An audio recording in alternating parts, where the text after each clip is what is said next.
29 नवंबर 1944 को सुबह के 3 बजे American submarine USS Archer fish ने 6 टोरपीडो फायर किए और 71,000 वजनी जापानी सुपर करियर शिप शिनानो को तबाह करके रख दिया।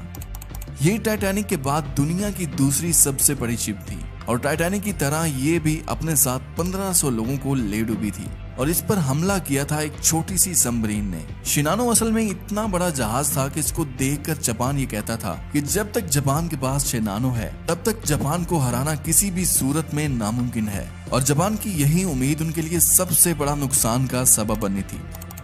आज हम बात करेंगे जापान की एक ऐसी पावरफुल बैटलशिप के बारे में जिसके बारे में जापान ये सोचता था कि इसको तबाह करना नामुमकिन है। फिर आखिर कैसे यूएसएस की एक छोटी सी सबमरीन ने इसको तबाह कर दिया। ये कहानी शुरू होती है जब जापान और अमेरिका अपनी पूरी ताकत से वर्ल्ड वार 2 में पैसिफिक ओशन में लड़ रहा होता है, ये जाने हुए भी कि जापान की नेवी अमेरिका जैसी प्रोफेशनल नेवी का मुकाबला नहीं कर सकती, क्योंकि अमेरिकन नेवी के पास उस वक्त जापान के मुकाबले में बहुत ही ज्यादा एडवांस बैटलशिप्स मौजूद थीं, जिनका हमला रोकने के लिए भी जापान के पास इतनी सारी शिप्स नहीं थी और रोजाना जापान की शिप्स किसी न किसी हमले में डूब रही थी। इसलिए जापान ने पहले ही सोच लिया था कि वो कोई छोटी शिप नहीं बनाएगा बल्कि एक ऐसी बड़ी शिप बनाएगा और उसको इतना ज्यादा पावरफुल और एडवांस बनाएगा कि दूर से ही देखने पर लोगों के दिलों में एक अजीब सा डर और खौफ पैदा होगा और ये शिप इतनी मजबूत होगी कि इस पर अमेरिका जितना भी जोर लगा लेगा उनके हमलों का इस पर कोई असर नहीं पड़ेगा।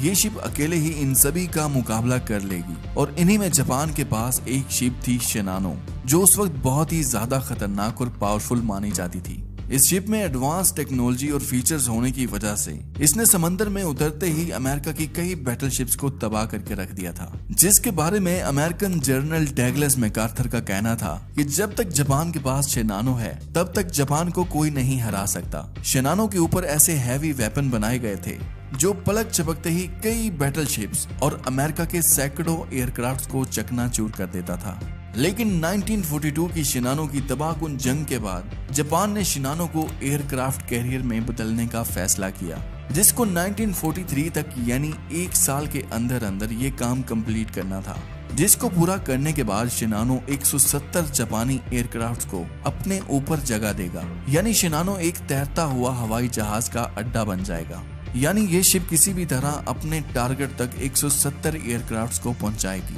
और ये एक ऐसा ताकतवर डिजाइन था जिसके लिए जापानी नेवी बहुत ज्यादा एक्साइटेड थी, क्योंकि 1944 तक इसे हर तरह से जंग में कूदने के लिए तैयार करना था और जैसे जैसे ये डेट करीब आती गई जापान के लिए खतरा और भी बढ़ता गया। अमेरिकन एयरक्राफ्ट जापान के मरियाना लैंड पर कब्जा करने के लिए आ गए थे और अमेरिकन नेवी जापान पर हमला करने के लिए बिल्कुल तैयार खड़ी थी और दूसरी तरफ जापान की नेवी को बस इस चीज की घबराहट हो रही थी कि अगर अमेरिकन नेवी ने शिनानो को देख लिया तो वो इसे एयरक्राफ्ट कैरियर में तब्दील होने से पहले ही तबाह कर देंगे और इस तरह जापान को एक बहुत भारी नुकसान उठाना पड़ सकता है। इसलिए इन्होंने शिनानो को एक ऐसी जगह ले जाने का प्लान बनाया जहां वो अमेरिका की नजरों से बच सके, क्योंकि शिनानो बहुत ही ज्यादा बड़ी शिप थी। ये शिप लगभग 872 फीट लंबी थी और इतनी बड़ी शिप को 1 किलोमीटर की दूरी से आसानी से देखा जा सकता था। फाइनली शिनानो को 11 नवंबर 1944 को टेस्ट के लिए बाहर ले जाया गया और 1 हफ्ते के बाद जल्दबाजी में जापान की नेवी के हवाले कर दिया गया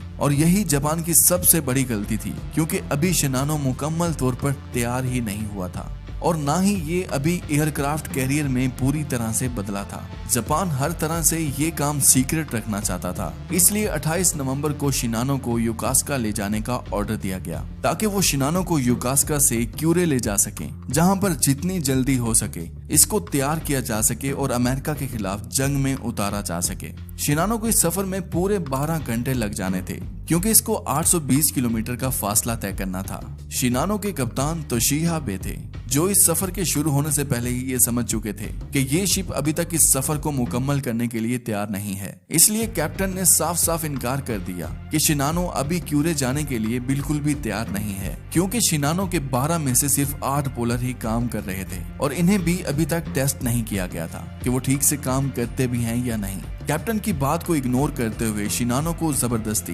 क्यूरे ले जाने का ऑर्डर दे दिया गया और इस तरह शिनानो 28 नवंबर 1944 को अपने पहले सफर पर रवाना होने के लिए तैयार हो जाता है। शिनानो की हिफाजत करने के लिए उसके साथ ही 3 और बैटलशिप्स भी भेजी जाती हैं, जो शिनानो से 1 किलोमीटर आगे पीछे और सामने तैर रही होती हैं। जहाज में 2500 से ज्यादा अफराद होते हैं, जिनमें से 300 सिविलियन ऑफिसर भी शामिल थे, जो जहाज के अंदर होने वाली चीजों को मेंटेन कर रहे थे। कैप्टन आबे को ये ऑर्डर दिया गया था कि शिनानो को रात के वक्त ही यहाँ से निकाला जाए, क्योंकि दिन में कोई भी इसको देख सकता है और इस पर हमला कर सकता है। इस तरह रात होते ही जहाज को यहाँ से रवाना कर दिया गया और टोक्यो खलीज तक जहाज को कोई खतरा महसूस नहीं हुआ। लेकिन तभी वहाँ से American submarine USS Archer fish गुजर रही थी। रात के 8:50 पर सबमरीन के रेडार पर 22 किलोमीटर दूर एक सिग्नल मिला और ये सिग्नल इतनी तेजी से आ रहा था कि जोसेफ को पता चल चुका था कि ये शिनानो का ही सिग्नल है। इसलिए जोसेफ ने अकेले ही शिनानो का पीछा करना शुरू कर दिया। इस तरह कैप्टन आबे को भी ये मालूम हो चुका था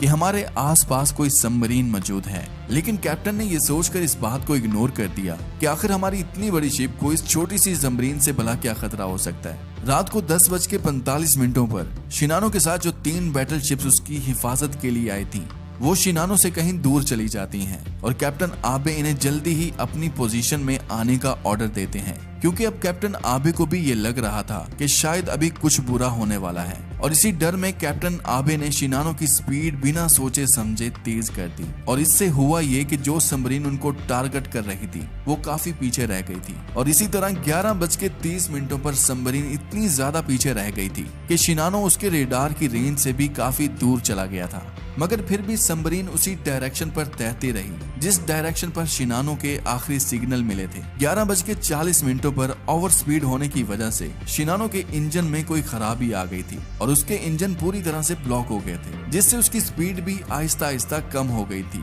कैप्टन आबे अपनी मंजिल तक पहुंचने ही वाले थे, तभी शिनानो और यूएसएस आर्चर फिश का फिर से आमना सामना हो गया। लगभग 2:41 हो चुके थे और सबमरीन अभी तक शिनानो पर अटैक नहीं कर पा रही थी, क्योंकि शिनानो अभी भी उसके मिसाइल की रेंज से काफी दूर था। रात के 3 बज गए थे और अभी भी शिनानो पर अटैक नहीं हुआ था। फिर 3:06 पर सबमरीन ने अपने रेडार बिल्कुल बंद कर दिए और शिनानो में बैठे कैप्टन आबे भी ये समझ गए थे कि अब इस पर हमला होने वाला है, क्योंकि सबमरीन ने अपने रेडार बंद कर दिए थे ताकि वो शिनानो के और करीब जा सके और शिनानो को पता ना चल सके। 3:13 पर शिनानो से 3 किलोमीटर की दूरी पर सबमरीन ने 6 टॉर्बिडो फायर किए, जो कि सीधा शिनानो की तरफ बढ़ रहे थे। जैसे ही सबमरीन ने फायर किए उसी टाइम वो पानी के नीचे गायब हो गई और उन्हीं में से 4 टॉर्बिडो फायर शिनानो को लगे थे, जिससे पूरा का पूरा शिनानो ही हिल चुका था। शिनानो में मौजूद सभी लोगों को पता चल गया था कि उन पर हमला हो चुका है।